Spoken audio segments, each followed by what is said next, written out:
Bonsoir. Alors, Parashat Yitro.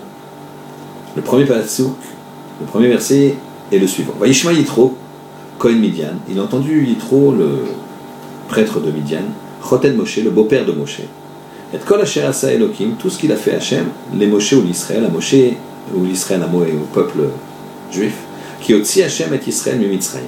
Car il a fait sortir les Juifs d'Égypte. Vayishma Yitro. Qu'est-ce qu'il a entendu?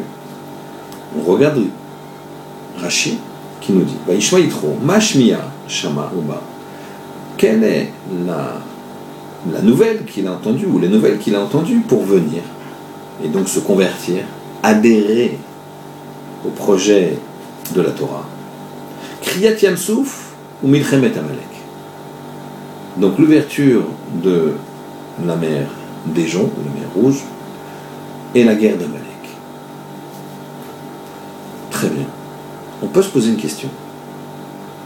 Et les plaies, et le fait qu'ils soient sortis d'Égypte, la guerre contre Amalek, qu'est-ce qu'il y a d'exceptionnel? Ils ont gagné, très bien, ils ont gagné une bataille, c'est des bons guerriers. L'ouverture de la mer Rouge, certes, c'est exceptionnel, mais et que dire de la plaie de Dam?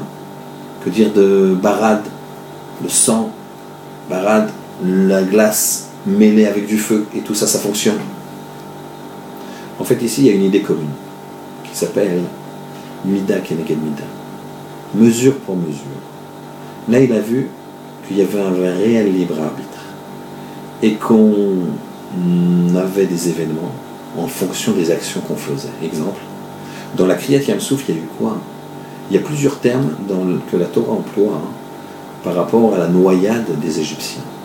Ils ont été noyés comme une pierre, comme de la paille ou comme du plomb. La pierre, elle tombe tout doucement, mais plus vite quand même que la paille. Mais le plomb, lui, très vite. Donc vous avez trois façons de tomber, trois façons d'être englouti. Une façon, la paille, très difficilement, après de nombreuses vagues. La pierre, plus facilement, mais elle tombe de façon, on va dire, pas tout à fait à pic. Et le plomb qui est lourd qui tombe à pic. Ça représentait l'ensemble et les différentes façons dont les Égyptiens traitaient les Juifs. Les plus durs, les plus cruels, étaient noyés comme de la paille. Ceux qui avaient été un peu moins cruels étaient noyés comme une pierre, et ceux qui étaient presque pas cruels, on va dire, comme du plomb. La même chose, Milchemet Amalek.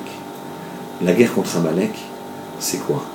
Elle a eu lieu à Rephidim, où Rafou Yadaïm chez l'Israël. Elles se sont affaiblies les mains des Juifs. À partir du moment où les mains des Juifs s'affaiblissent, à ce moment-là vient une guerre, Amalek, qui vient te dire attention, t'es Juif, tu dois te comporter comme un Juif. Il a vu ce Mida Keneged Mida. Et ça, c'est extraordinaire. Quand il a dit, vu que c'est Mida Keneged Mida, il a dit, ben, c'est ça la justice. C'est pas que on va recevoir un coup de bâton comme ça par hasard. On va recevoir un coup de bâton, c'est pas pour nous démolir. C'est pour nous dire, donner une correction. Correction dans le sens corrigé. Yitro, il a vu ça. Il a vu une telle perfection dans le Mida Keneged Mida, dans le mesure pour mesure, que là, il a dit, là est la vérité. J'ai jamais vu ça autre part.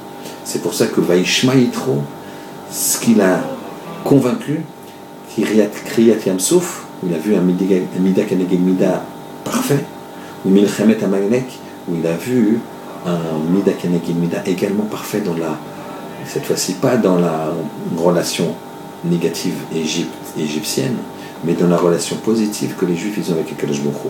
On fait les mitzvot, on aura ce qu'on doit avoir. On fait les averot, les mains s'affaiblissent. À ce moment-là, malheureusement, Milchemet Amalek. Cette perfection dans le Mida Keneged Mida, mesure pour mesure, a montré comment les Juifs ils devaient avoir le sens des responsabilités dans leurs actions vis-à-vis d'eux, vis-à-vis des autres. Ça a convaincu Yitro et ça lui a fait se convertir. Shabbat Shalom.